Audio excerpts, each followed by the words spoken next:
first thing that we've got to do as a group, and so we'll get after it at 2:45 on the field, and we're all excited to get going. So I'll take your questions.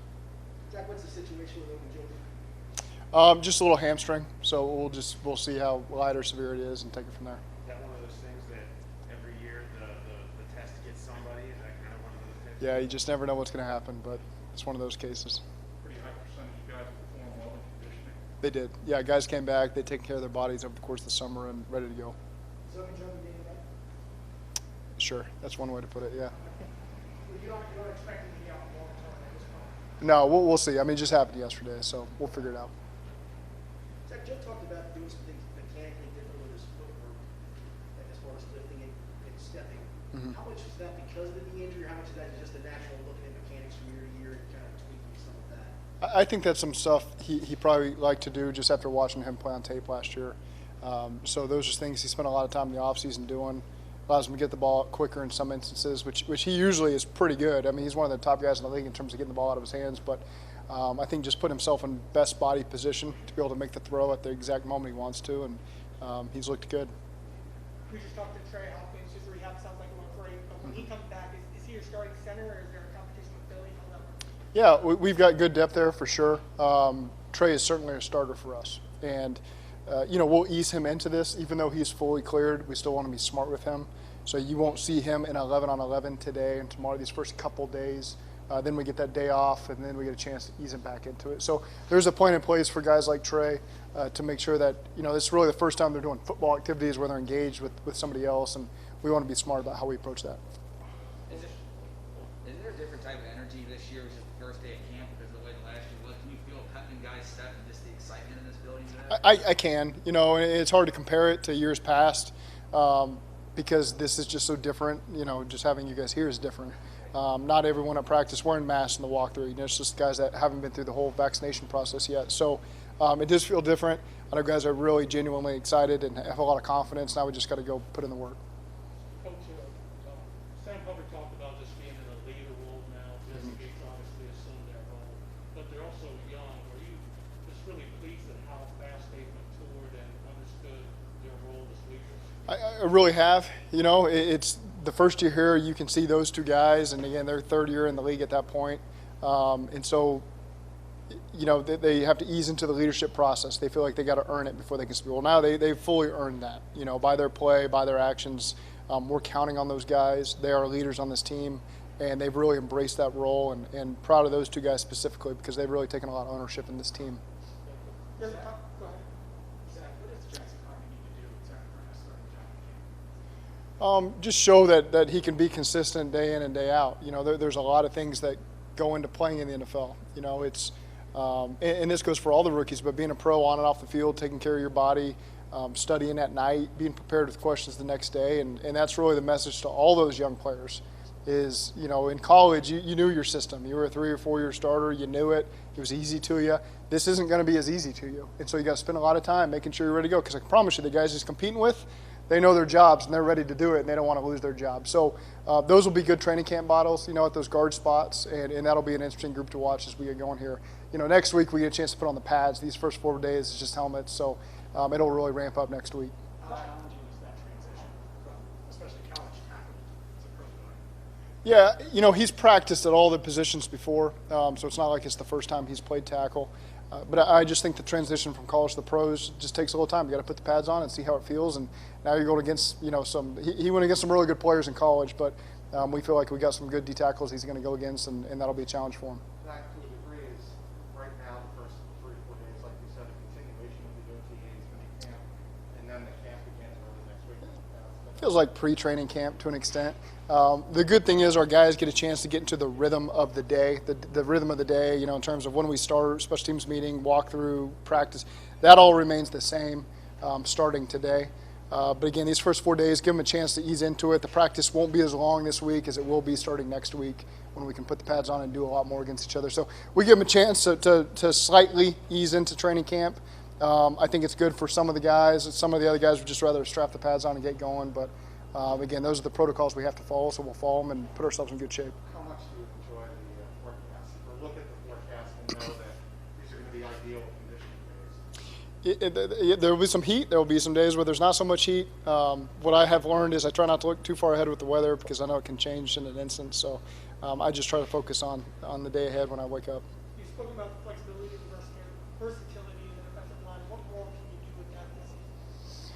Well, I think that we've got good depth battles for sure. We've got some new faces there. You know, DJ's healthy, Larry joining the fold, getting Tupou back, drafting Shelvin, adding those defensive ends that we've added through the draft and free agency. So a lot of guys we just get a chance to see for the first time here as a Bengal.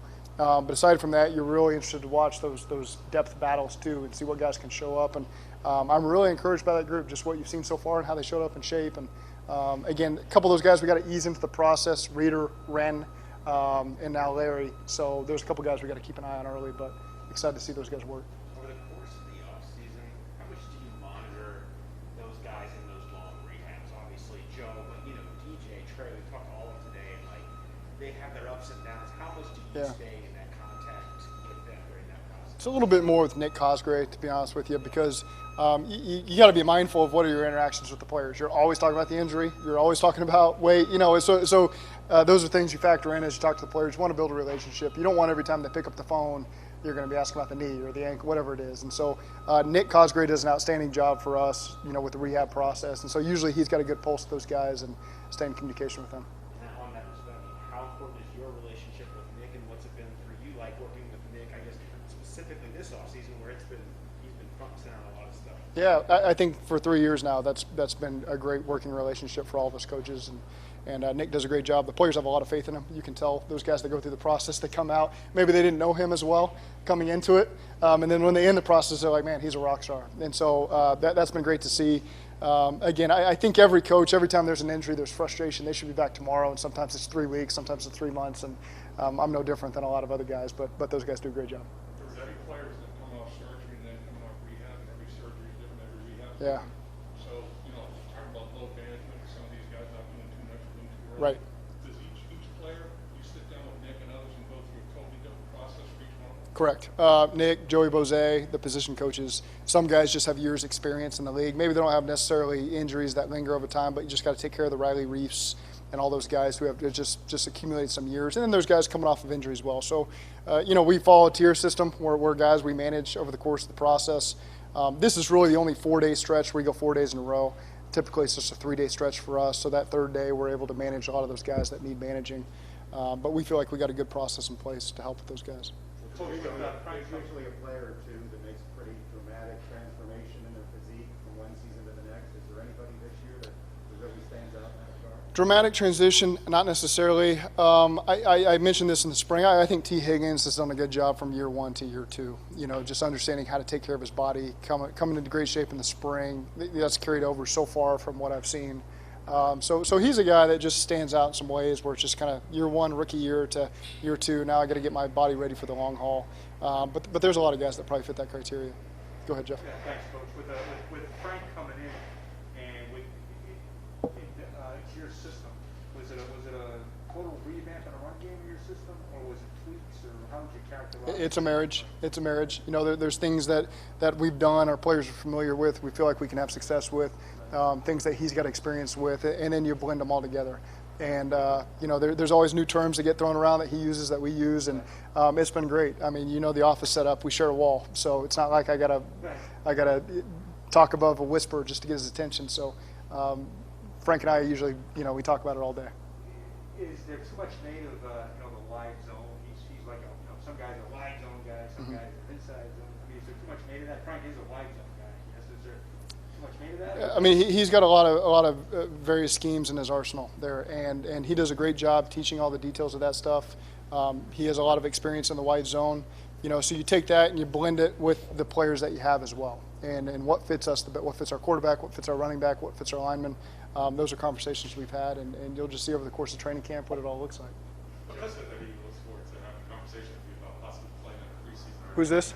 Joe Burrow. Uh-huh. Are there any magic words he can say to you? No, it's again, we'll look at everything, every scenario that would be, what would we gain out of it? If we're going to put him out there, what exactly is that going to look like where we can control it or not control it? So again, we don't have to make that decision today. We can see how the weeks go.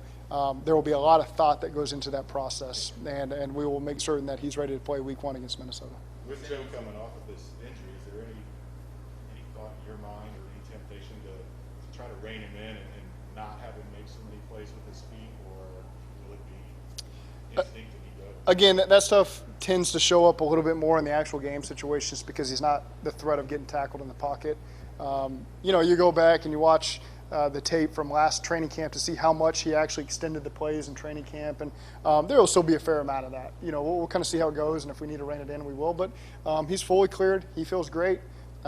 You draft him the number 1 pick because of a lot of the extended stuff that he can do and make those plays that turn into explosives and touchdowns. And so there's certainly a balance there that he has to find and we have to find. But he's a heck of a player, and you don't want to steal some of the things that make him so great.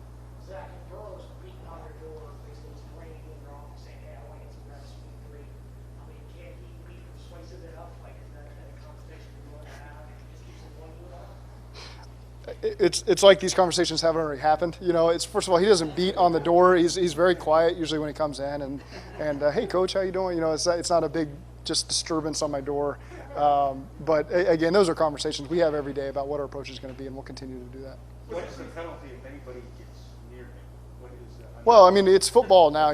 We got pads on. This isn't the spring. Obviously, everyone wants to be cautious around our quarterbacks in general. That's always, slide number 1. Stay away from the quarterback in training camp, whether they're coming off an ACL or not. So that's just general, good football on your behalf. Take care of your teammates, whether it's chipping guys on the edge or cracking. We always want to take care of our teammates. This is no different. It's kind of like the rookies and the young guys, I guess. Probably like that. Yeah, you try to maybe occasionally show clips from training camps of past where young guys make that mistake of taking a cheap shot on somebody because they think they're doing their job, because in a game they would be. But again, we're at training camp. We're taking care of our own guys. We want to get through it healthy. For you personally, Zach, year 1, come in after the Super Bowl, you late start, you have a million things to do. Year 2, you're in the middle of a global pandemic. Yeah. Year 3, does this feel normal to you? It does, and I base that entirely off of the install schedule. You get a chance to lay out the install. Okay, we got 45 days before the first game. Here's the things that we get a chance to check the box before we even play the first preseason game. So to me, that's a little bit how I judge normal. I can meet in person with the team like we did this morning. We get all the installs in we want to get in. To me, that's a normal training camp. So yeah, it does to an extent feel like we're back to where we were years ago. With the preseason schedule, Week 3 still the dress rehearsal game, or do you push everything up? That's a great question. It's and part of it does factor into sometimes you have conversations with other coaches on other teams. What are you guys going to do as we play ones versus ones? How long are you going to do it? Those aren't conversations. We've had them internally. But again, I think it'll evolve as the weeks take place of what we want to get out of each game. And again, we've had those conversations within ourselves, but it could change. So I'm not going to say too much publicly right now. How good does it feel to have all your players back in terms of Reader went out early, Trey Waynes, and now not only you get the rookies coming in, but you get guys coming off the injury list to start the season. So you feel confident in playing. It's fantastic. Really, I mean, I feel like I'm getting to see Trey Waynes play for the first time. He did some 7-on-7 reps, but now we get a chance to get him out there. And so, again, they're not bonus guys, but we did sign some of them 2 years ago, and now we're finally getting back with the mix of guys we just added. So, we're optimistic about those guys and excited to watch them play. Well, Coach, in your quarterback days, you had a special relationship with the receiver or receivers over the years. Do you see the special trust between Joe Burrow and Chase that you think will lead to something really special? Oh, absolutely. I see that with him and all these guys. It's just the way he communicates with them, what he wants from them. He's open and honest. He's very detailed. It doesn't always come from me and Brian and Troy and Pitch. It can come from him, and he does a great job of that. So, yes, he and Jamar clearly are very good friends.